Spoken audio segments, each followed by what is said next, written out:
ठीक है, कल से रिलेटेड यदि किसी का कोई प्रश्न है तो पूछ लीजिए। किसी का कोई प्रश्न है? आप लोग रिवीजन नहीं करते आई थिंक, है ना? तभी किसी का कोई प्रश्न नहीं होता। चलिए, ठीक है। तो कल हम लोगों ने 4 पॉइंट पढ़ा था। इसमें जो जो टॉपिक हमारे रह गए हैं उनको हम क्लियर करके आगे क्वेश्चन लगाते हुए चलेंगे।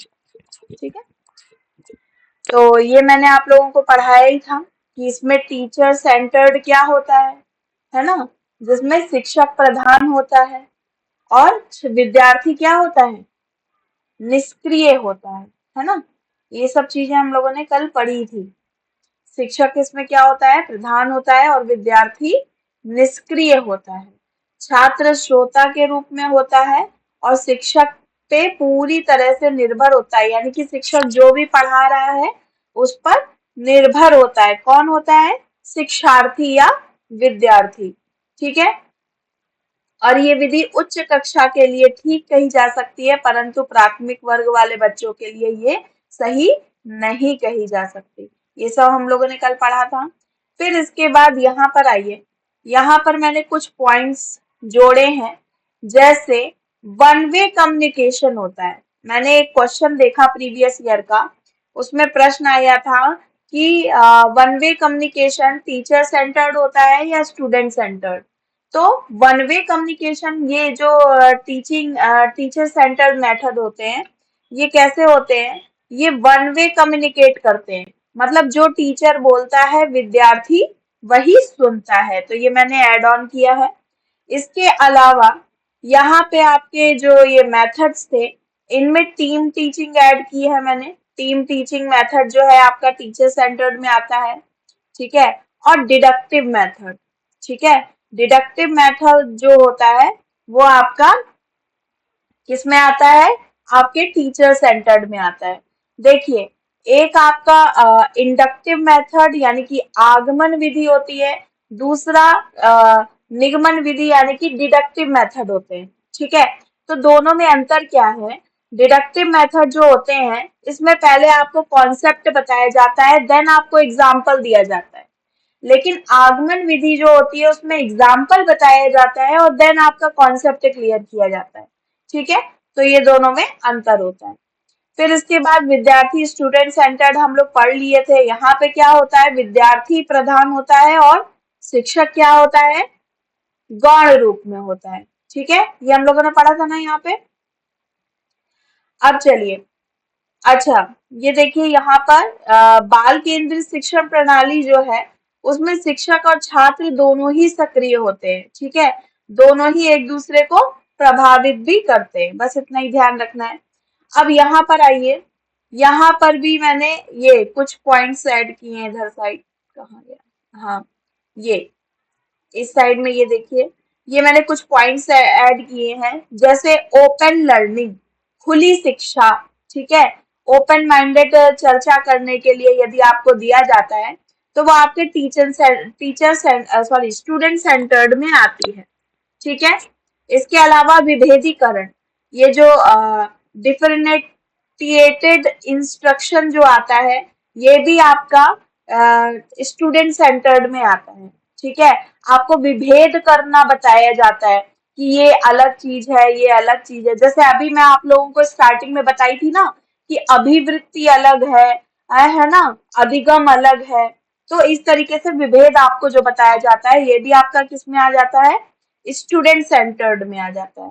इसके अलावा ये रोल प्ले भी मैंने ऐड किया है। ठीक है, रोल प्ले भी आपका ये क्या है, स्टूडेंट सेंटर्ड है। ठीक है, इनडायरेक्ट टीचिंग, वहां पे आपकी डायरेक्ट टीचिंग होती है। ये देखिए यहाँ पर मैंने कहीं लिखा होगा, हाँ, ये देखिए डायरेक्ट टीचिंग। ठीक है, टीचर सेंटर्ड में क्या होती है, आपकी डायरेक्ट टीचिंग होती है, लेकिन स्टूडेंट सेंटर में आपकी टीचिंग कैसी होती है, इनडायरेक्ट टीचिंग होती है।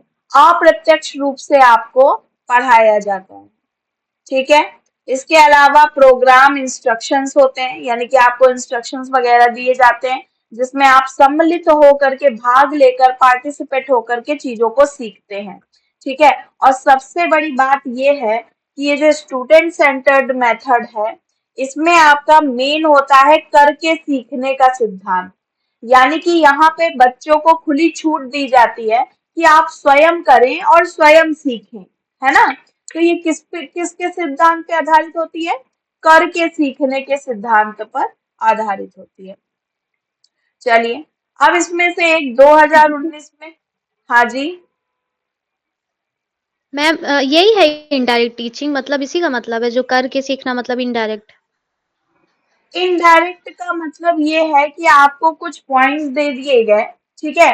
आपको डायरेक्ट डायरेक्ट नहीं बताया गया, कुछ पॉइंट्स दे दिए गए और उसके बाद पूछा गया आपसे कि अब बताइए आप इनको जोड़ के क्या कहेंगे। जैसे कभी कभी मैं क्वेश्चंस आप लोगों को समझाती हूँ और उसके बाद मैं आपसे आंसर पूछती हूँ, तो उसको इनडायरेक्ट टीचिंग बोलते हैं। और डायरेक्ट टीचिंग मतलब डायरेक्ट प्रत्यक्ष रूप से ही आपको जो है वो ही आपको पढ़ा देना, वो डायरेक्ट टीचिंग होता है। ठीक है, क्लियर है? हाँ दीदी। ठीक है। चलिए, ये एक क्वेश्चन है 2019 में आया है। इसमें पूछा गया है छात्र केंद्रित कक्षा किसके लिए है? ठीक है। मतलब जो स्टूडेंट सेंट्रिक क्लासरूम होता है, उसका मतलब क्या है, मतलब क्या उससे तात्पर्य है? तो व्यक्तिगत अंतर को दूर करना, शिक्षक उन्मुख व्याख्यान को कम करना, पिछले व्याख्यानों को याद करना या पूरी कक्षा को शामिल करना। चलिए बताइए, स्टूडेंट सेंटर जो आती है आपकी कक्षा ली जाती है, वो किसमें ज्यादा फिट बैठती है? बताइए, ऑप्शन 4 दिए हुए हैं। सभी लोग चैट बॉक्स में आंसर करेंगे।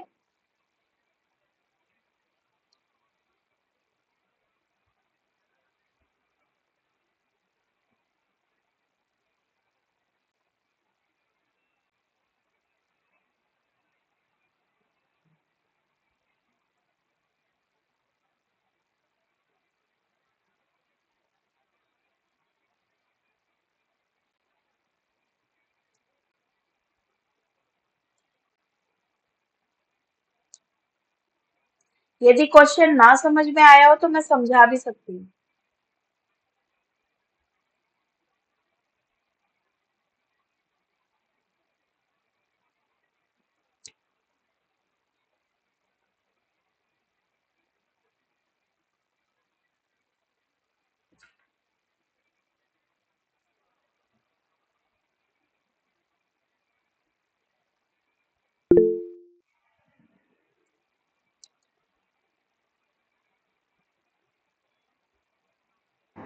एक बार समझाइए दीदी। अच्छा, देखो, क्वेश्चन पूछ रहा है छात्र केंद्रित कक्षा किसके लिए।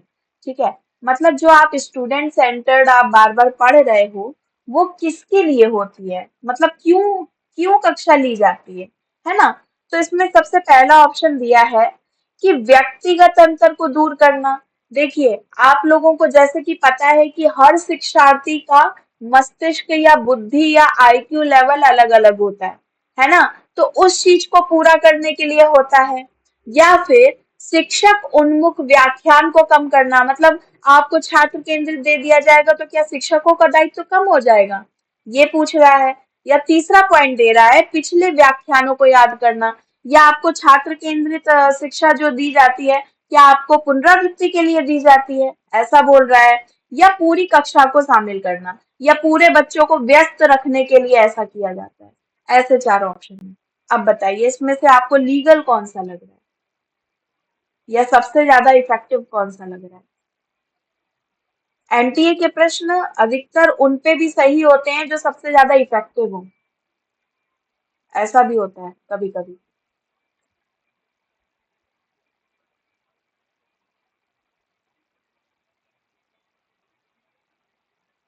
वैसे 3 लोगों ने उत्तर दे भी दिया है। ठीक है, और बाकी लोग?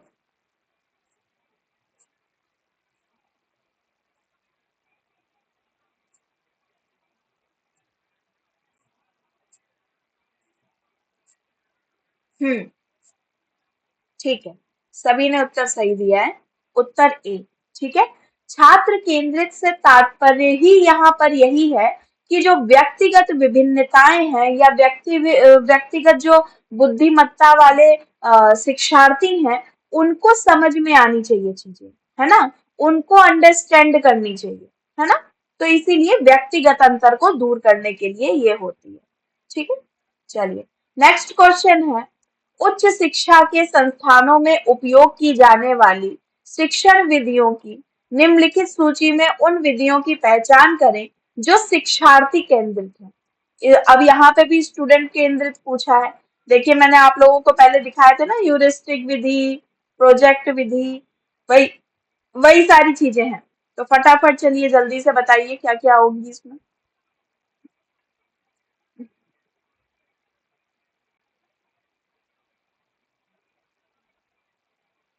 आप किसी एक पॉइंट को भी पकड़ के कर सकते हैं।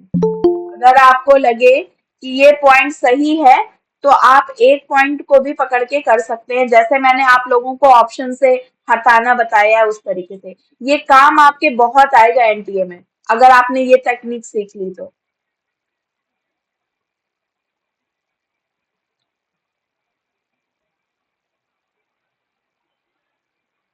चलिए फटाफट आंसर दीजिए।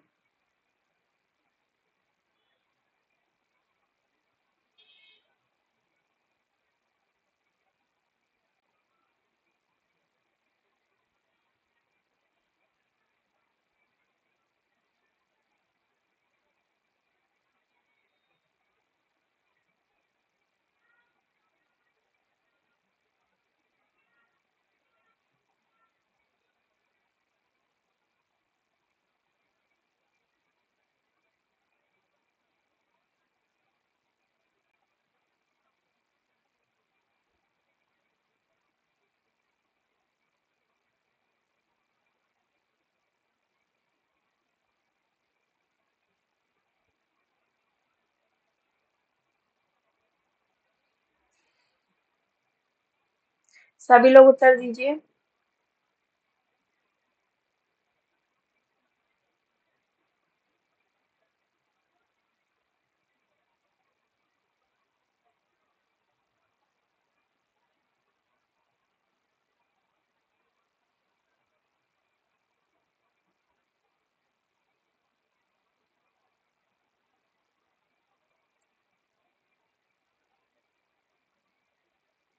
नहीं समझ में आया क्वेश्चन?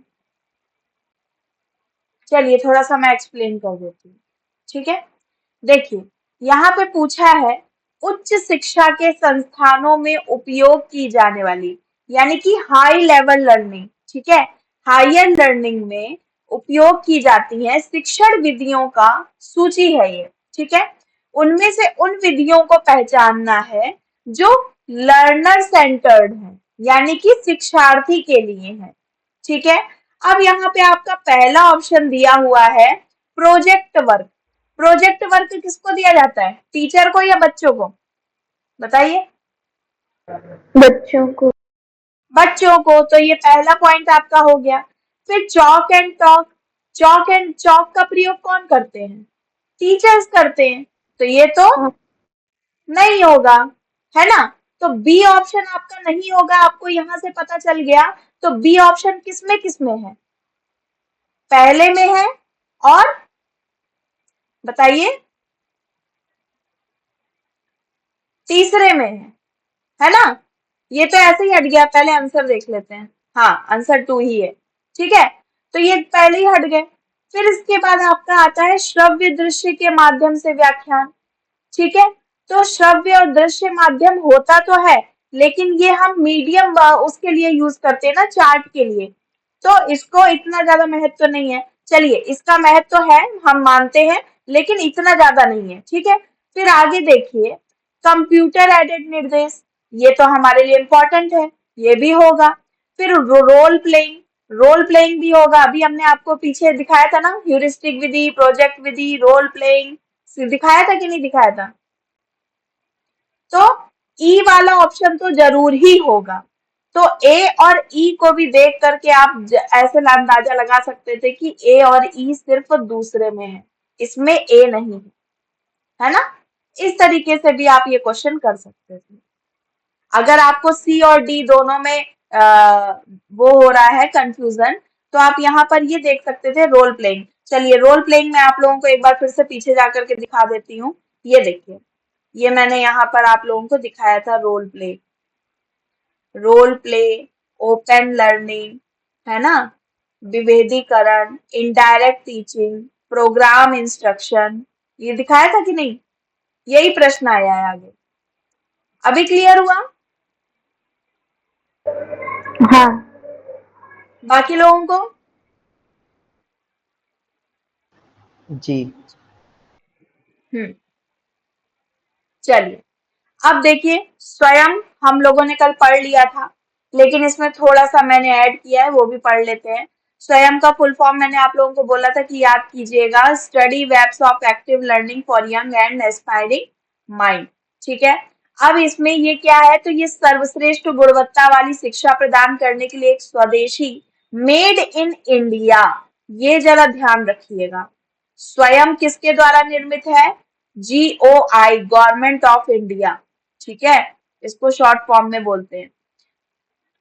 तो ये इसके द्वारा निर्मित है और ऑनलाइन कोर्स है, जिसे IIT प्रणाली का उपयोग करके किसी भी व्यक्ति द्वारा कभी भी और कहीं भी इस्तेमाल किया जाता है। ठीक है, कभी भी और कहीं भी से तात्पर्य समझ रहे हैं?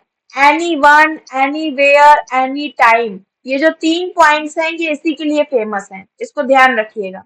इसमें 3 प्रमुख सिद्धांत हैं, ये मैंने आप लोगों को कल बताए थे, पहुंच, समानता और गुणवत्ता। अभी आगे भी इसके बारे में होगा। इसके अलावा स्वयं प्लेटफॉर्म के बारे में नियम, एक संस्थान को एक सेमेस्टर के कार्यक्रम में पेश किए जाने वाले कुल पाठ्यक्रमों के 40% तक स्वयं के माध्यम में पेश करने की अनुमति देती है। मतलब जो भी हमारे सेमेस्टर और जो भी कार्यक्रम है ना, उसका हमें पाठ्यक्रमों का 40% ही पेड करना होता है। ठीक है, ये पॉइंट्स हम लोगों ने कल पढ़ ही लिए थे। ठीक है, इसमें मैंने 2 पॉइंट्स ऐड किए हैं। एक लास्ट वाला, ये संदेह दूर करने के लिए सहकर्मी समूह से में बातचीत और चर्चा मंच। ठीक है, मतलब आप जो संदेह आदि होते हैं उसमें आप चर्चा या समूह बातचीत द्वारा चीजों को सुलझा सकते हैं। दूसरा, इसमें हाइब्रिड मॉडल, जो गुणवत्तापूर्ण ऑडियो, वीडियो, मल्टीमीडिया, अत्यधिक शिक्षा शास्त्र, प्रौद्योगिकी आदि को जोड़ती है। तो ये हाइब्रिड मॉडल का इसमें प्रयोग किया जाता है, ये भी ध्यान रखिएगा। हाइब्रिड मॉडल का प्रयोग किसमें किया जाता है? स्वयं में। ठीक है, हाँ। फिर अब देखिए, इसमें 4 क्वाड्रेंट्स हैं, यानी कि चतुर्थांश है, इससे भी प्रश्न बना हुआ है एनटीए में। ठीक है, देखिए मैंने यहाँ पर बहुत कम प्रश्न डाले हैं, क्योंकि यदि हम सारे प्रश्न इसमें डालेंगे तो पीपीटी लंबी हो जाएगी।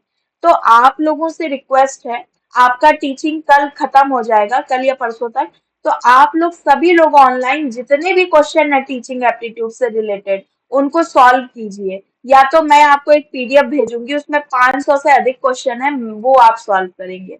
ठीक है, तो आप लोगों के ये कॉन्सेप्ट क्लियर होंगे। अब देखिए इसमें क्या है, तो इसमें पहला पॉइंट दे रहे हैं, पूरे पाठ्यक्रम को कवर करने वाले वीडियो ट्यूटोरियल। ये क्या देता है? सबसे पहले वीडियो ट्यूटोरियल देता है। ठीक है, जो सामान्य रूप से 20 घंटे, प्रत्येक व्याख्यान 30 मिनट से अधिक का नहीं होता है। ठीक है, 30 मिनट से अधिक का कोई वीडियो नहीं होता है और 20 घंटे का होता है सामान्य रूप से। ठीक है, फिर इसके बाद ई कंटेंट, दूसरा पॉइंट इसका क्या है? पहला पॉइंट क्या था? ट्यूटोरियल, जिसमें हमें क्या मिलता है? ऑडियो वीडियो व्याख्यान मिलते हैं, ये याद रखिएगा। ठीक है, दूसरा है ई कंटेंट। ई कंटेंट का मतलब यहाँ पे वीडियो ट्यूटोरियल के माध्यम से प्रदान की गई शिक्षा। ठीक है, फिर उसके बाद सेल्फ असेसमेंट। ये सेल्फ असेसमेंट आपको क्यों मिलती है? तो कोर्स के बीच बीच में प्रश्नोत्तरी आदि, यानी कि आपकी कोई यदि समस्या है या आपको कुछ नहीं समझ में आ रहा है, तो उसके लिए भी इसने एक सेल्फ असेसमेंट बना रखा है स्वयं ने। ठीक है, फिर उसके बाद चौथा पॉइंट है, स्वयं की प्रश्न सुविधाओं पर पोस्ट करने के लिए चर्चा मंच, और यहाँ पे ये आपको डिस्कशन फोरम भी देता है। तो याद रखिएगा, पहला है आपका ट्यूटोरियल, दूसरा है आपका ई कंटेंट, तीसरा है आपका सेल्फ असेसमेंट और चौथा है आपका डिस्कशन फॉरम। क्लियर हुआ ये चारों पॉइंट सभी को? प्लीज एक बार बताइए। Yes ma'am. ठीक है। फिर इसके बाद यहाँ पर 9 नेशनल कोऑर्डिनेटर्स आते हैं, ठीक है, जो इसके अंतर्गत काम करते हैं। किसके अंतर्गत? स्वयं के अंतर्गत। तो इनका सिर्फ आपको नाम याद रखना है, ठीक है, इसके अलावा और कुछ नहीं याद रखना है। तो 9 असेसमेंट में आपका पहला असेसमेंट जो है वो है AICTE, यानी कि all India council for technical education, ठीक है। फिर इसके बाद दूसरा है NPTEL, यानी कि national programme on technology enhanced learning, जिसमें आपको इंजीनियरिंग से रिलेटेड कोर्सेज मिलते हैं। फिर तीसरा है आपका UGC। UGC भी देखिए स्वयं के अंतर्गत आता है, नॉन टेक्निकल PG एजुकेशन, इसमें आपको PG की एजुकेशन मिलेगी, ठीक है। चौथा है CEC, यानी कि इसमें आपको क्या मिलेगा? तो अंडर ग्रेजुएट एजुकेशन, यानी कि आपको ग्रेजुएशन से रिलेटेड कोर्सेज मिलेंगे। पांचवा है NCERT, national council of educational research and training, ठीक है। छठा है NIOS, स्कूल एजुकेशन, ठीक है, इसमें आपको स्कूलिंग का सारा मिलेगा।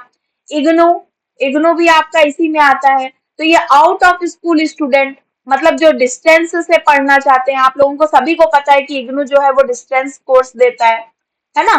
फिर आठवां है IMB, यानी कि मैनेजमेंट स्टडीज, और नवा है NITR, यानी कि टीचर ट्रेनिंग प्रोग्राम। ये national institute of technical teachers training and research के लिए होता है, यानी कि NITR जो है ये टीचर्स के लिए आपको दिया जाता है, टीचर्स की ट्रेनिंग के लिए आपको प्रोवाइड कराया जाता है, ठीक है। ये 9 नेशनल कोऑर्डिनेटर्स क्लियर हुए सभी के? बताइए। हाँ। हम्म, ठीक है, चलिए आगे चलते हैं। स्वयं प्रभा, स्वयं प्रभा भी हमने आप लोगों की पढ़ ली थी, ठीक है। देखिए स्वयं और स्वयं प्रभा दोनों ही 2017 को ही आई थी, ठीक है, एक साथ ही आई थी। इनके पहले कोई ORG नहीं, CRG करके कुछ चलता था, जिसमें संस्था में कुछ वर्किंग नहीं हो रही थी, जिससे स्वयं और स्वयं प्रभा दोनों को एक साथ लाया गया था, एक ही वर्ष लाया गया था, ठीक है, कुछ ऐसा है, अभी मुझे ध्यान नहीं आ रहा। चलिए, तो ये मैंने आप लोगों को बताया था, ये 24x7 चलते हैं, और मैंने आप लोगों को कल बताया था कि 40 चैनल हैं, ठीक है। DTH के कितने टोटल चैनल हैं?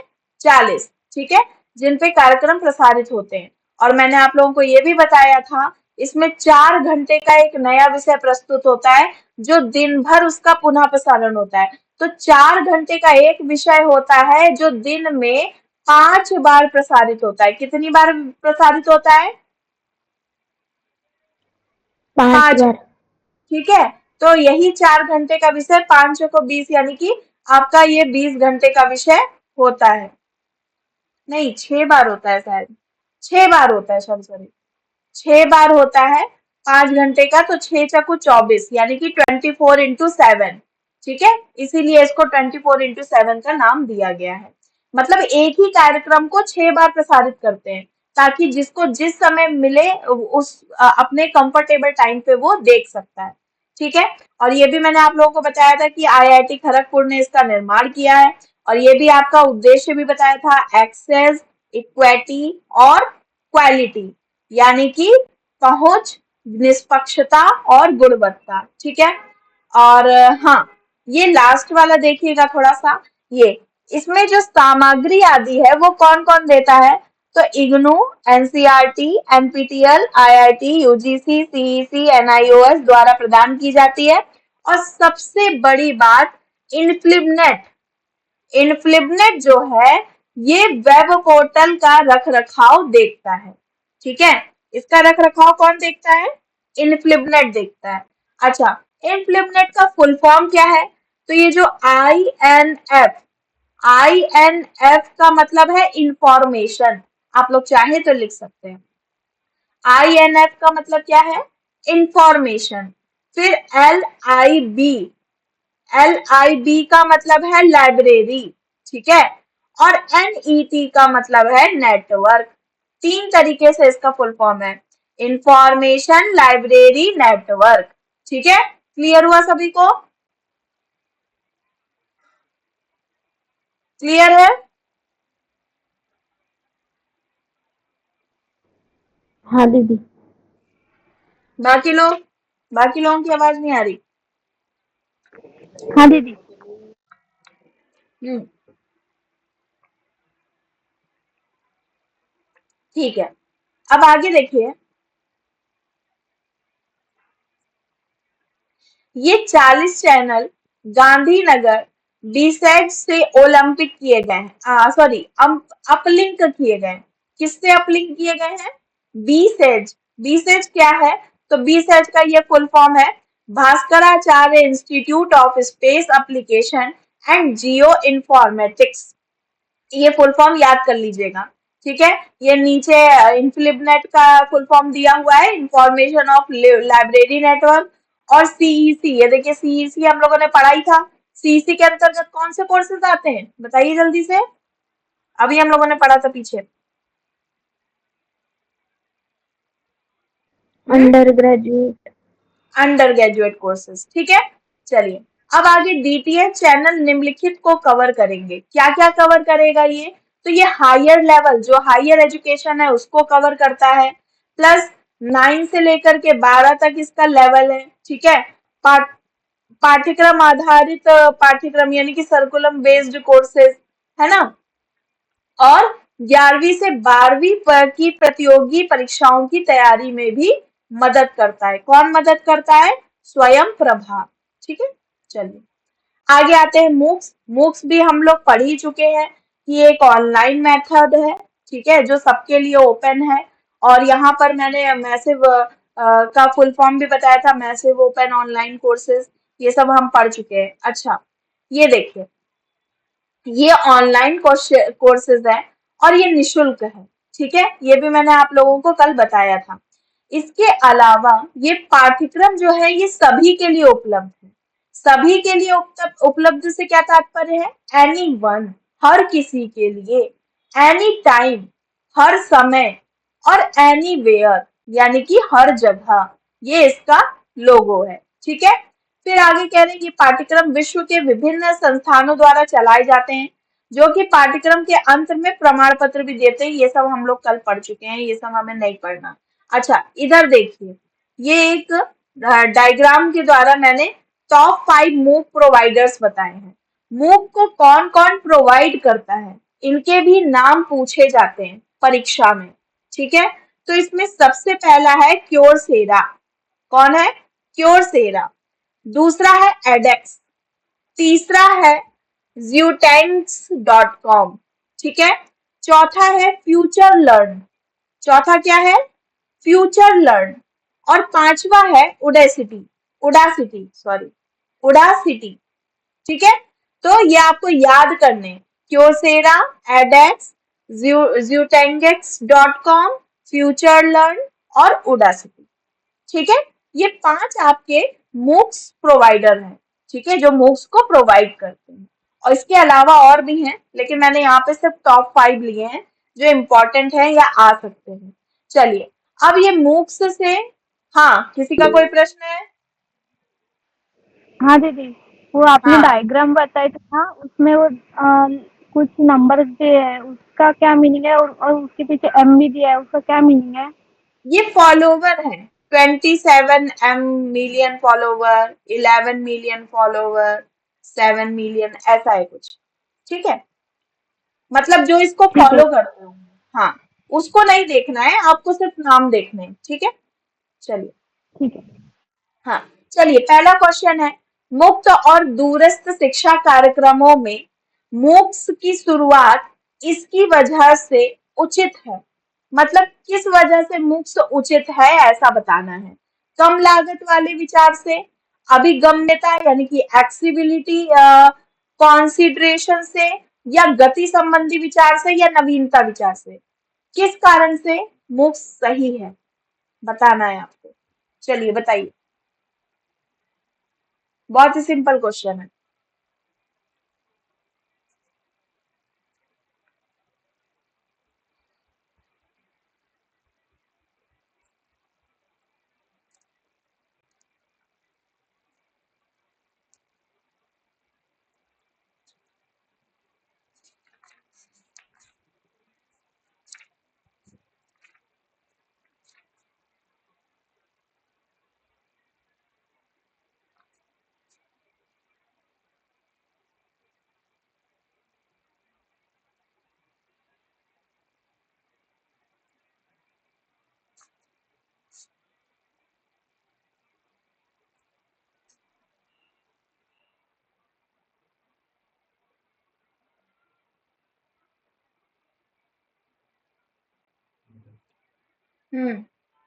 सभी ने आंसर दे दिए क्या?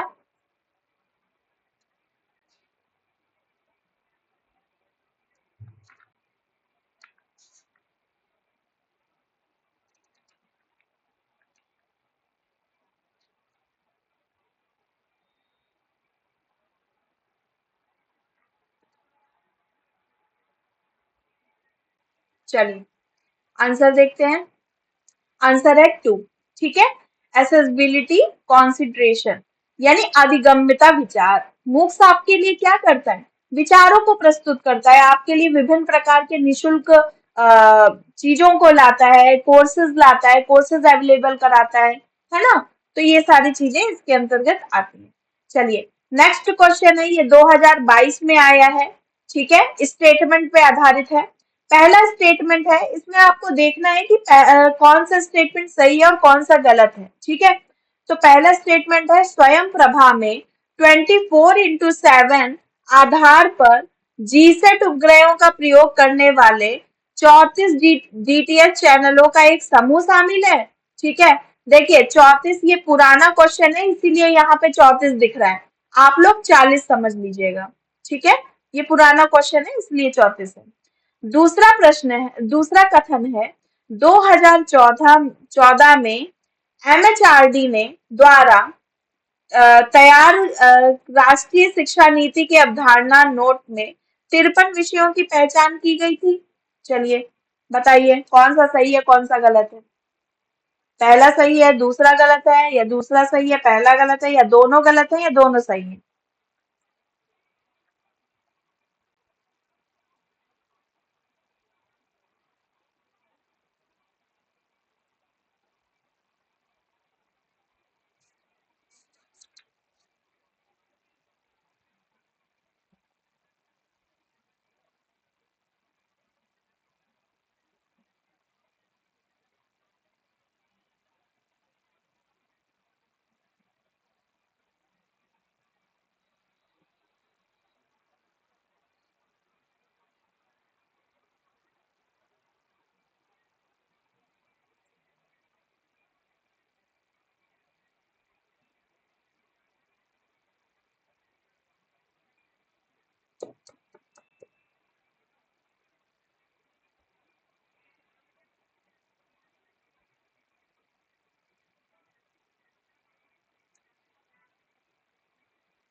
हम्म किसी ने एक आंसर दिया है, किसी ने 3 आंसर दिया है। चलिए आंसर देखते हैं, आंसर 3 ही है। ठीक है, मूक्स ये बताइए, एमएचआरडी द्वारा तो किया गया था लेकिन 53 ही विषयों की पहचान की गई थी और 2014 में किया गया था। यहाँ पे मैंने सन नहीं डाला है क्या? ये डाला तो है मैंने, ये देखिए। इसकी स्थापना 2008 में हुई थी और 2012 में इसको सीखने के लिए लोकप्रिय साधन के रूप में अधिक सक्रिय किया गया था, है ना? तो ये 2014 बोल रहा है, तो ये तो यहीं से ही गलत हो जाता है ना? तो इसको देख करके गलत करना था। चलिए कोई बात नहीं, ठीक है। नेक्स्ट क्वेश्चन कीजिए। निम्नलिखित में से कौन एम मूक्स प्लेटफॉर्म है? इनमें से कौन से मूक्स प्लेटफॉर्म है? मैंने अभी आप लोगों को कुछ मूक्स प्लेटफॉर्म दिखाए थे 5 इम्पोर्टेंट, तो उन्हीं में से पूछा है प्रश्न। बताइए जल्दी से सभी लोग।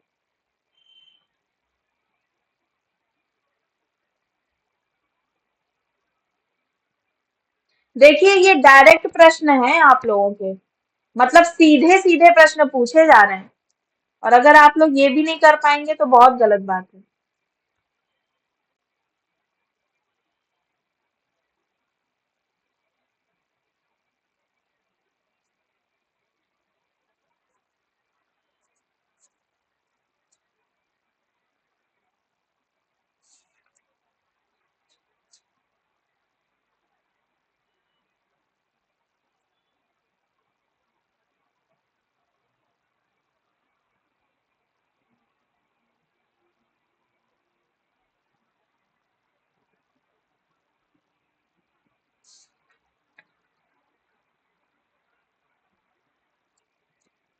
हम्म, सभी लोग आंसर दीजिए।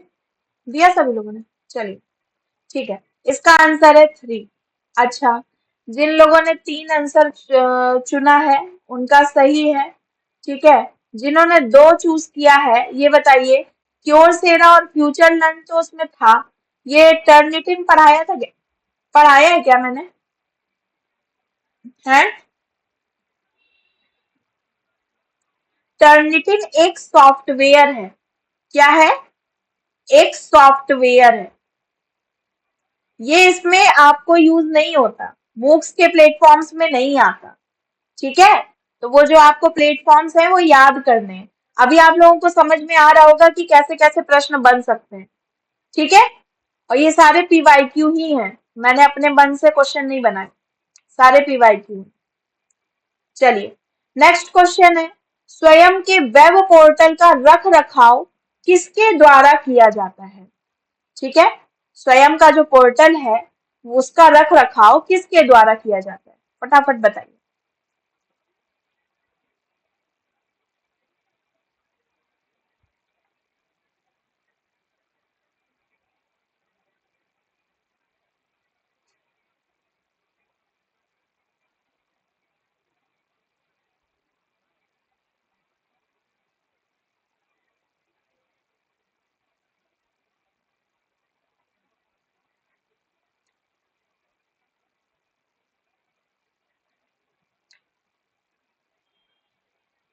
चलिए सभी ने इसका आंसर दे दिया है, आंसर 4 यानी कि इनफ्लिबनेट सेंटर। चलिए इसी बात पे इनफ्लिबनेट का फुल फॉर्म बताइए फटाक से। Information library network. हाँ, इंफॉर्मेशन लाइब्रेरी नेटवर्क। ठीक है, चलिए हो सकता है कभी कभी आपको तोड़ के पूछ दे कि इतने का मतलब क्या है, या इतने का मतलब क्या है, या इतने का मतलब क्या है, तो इसको भी थोड़ा सा ध्यान रखिएगा। ठीक है, चलिए नेक्स्ट क्वेश्चन है, स्वयं को भारत सरकार द्वारा किस उद्देश्य से शुरू किया गया था? ठीक है, जो स्वयं शुरू किया गया उसको भारत सरकार, पहले तो ये बताइए स्वयं का कौन से सन में शुरू किया गया था, जल्दी से बताइए। मैम 2017। 2017। ठीक है, बहुत बढ़िया। तो 2017 में शुरू किया गया था। अब इसकी कुछ पॉइंट्स दिए गए हैं, तो इसमें से आपको पॉइंट्स चुन करके बताने हैं कि कौन कौन से पॉइंट्स स्वयं के लिए हैं। बताइए जल्दी से।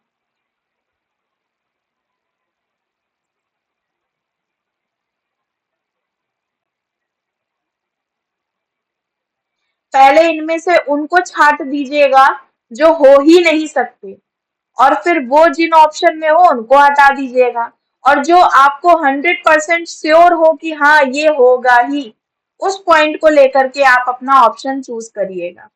सही तरीका यही होता है। ठीक है,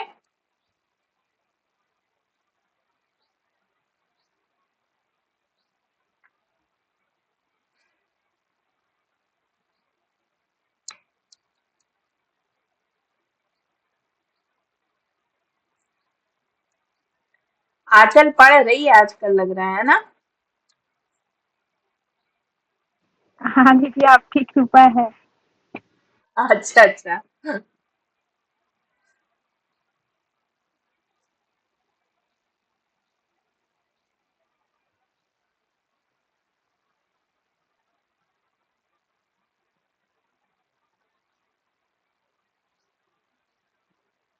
दे दिया सभी ने उत्तर?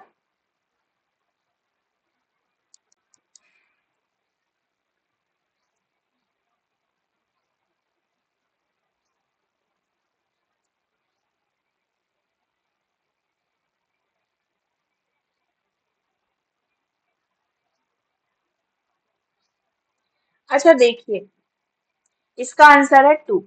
ठीक है, यानी कि ए, सी और ई। ठीक है, आप लोग यहाँ पे एक ये लास्ट वाला पॉइंट ही देख लेते, accessed by anyone, anywhere, anytime. मैं आपको कितनी बार बोल बोल के बता रही थी कि इसका जो पहुंच है वो कहीं भी, कभी भी और किसी के द्वारा भी है। तो ई जो, अगर आप लोग ई देख लेते कि ई में श्योर हो जाते 100% ई ही सही है, तो आप अपने आप दो ऑप्शन को चूज कर सकते थे, क्योंकि सिर्फ ई इसी में ही है। ठीक है, और दूसरा, आप लोगों को क्या बोलते हैं, ये आप लोगों को पता ही है कि जो स्वयं है वो 9 टू पीजी सभी कक्षाओं को पढ़ाता है, निशुल्क पढ़ाता है। ठीक है, और इससे पहला वाला आपका उत्पादित और वितरित की जाने वाली सर्वोत्तम गुणवत्ता वाली सामग्री सुनिश्चित करेगी या करता है। ठीक है, अब ये नाम मात्र लागत, ये तो हो ही नहीं सकता था, है ना। नाम मात्र लागत के साथ गुणवत्ता सामग्री, ये तो है ही नहीं, निशुल्क है ना, स्वयं क्या है, निशुल्क है। तो बी ऑप्शन तो आपके ऐसे ही हट जाते, तीसरे में हट जाता, चौथे में हट जाता, है ना।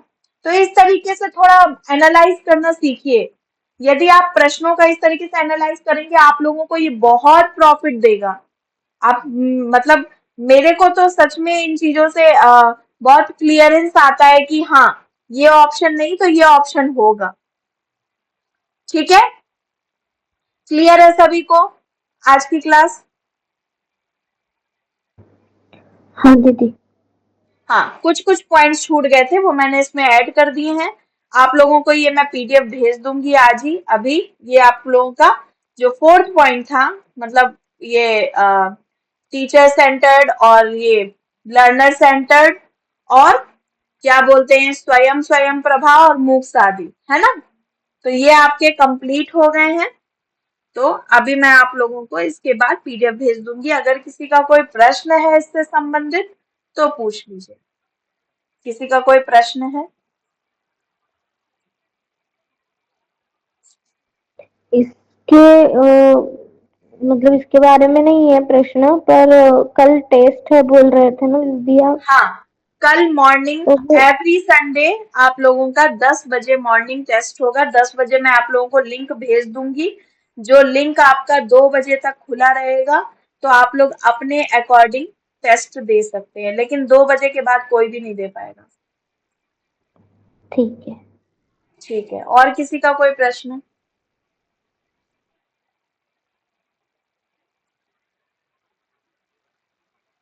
किसी और का कोई प्रश्न है? सेकेंड पेपर की टाइमिंग आपको ग्रुप में बता दी जाएगी। फर्स्ट पेपर के लिए आपको 10 बजे से 2 बजे तक टाइम दिया जाएगा। ठीक है, और आज सेकंड पेपर का क्लास नहीं है ना दीदी? नहीं, आज क्लास नहीं। ठीक है, ठीक है, सभी को नमो नमः, नमस्ते।